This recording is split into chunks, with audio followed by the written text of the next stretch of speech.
దేవుణ్ణి మహిమపరచాలి అంటే ఆ మహిమా స్వరూపుడైన దేవుణ్ణి మనము ఎరిగి ఉండాలి.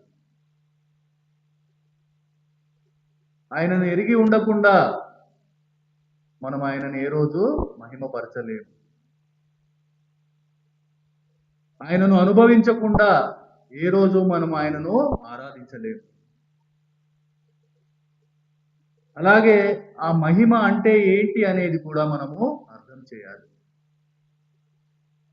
అప్పుడే ఆయన మహిమను బట్టి మనము ఆయనను స్తుతించగలుగుతాం.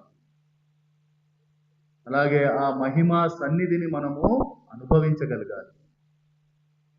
ఇవేమీ లేకుండా ఆయనను మనం మహిమపరచలేము, ఆయనను ఆరాధించలేము. అందుకనే ఈరోజు ఆ సిద్ధపాటును మనకు వాక్యం గుర్తు చేస్తూ ఉంది. ఆయనను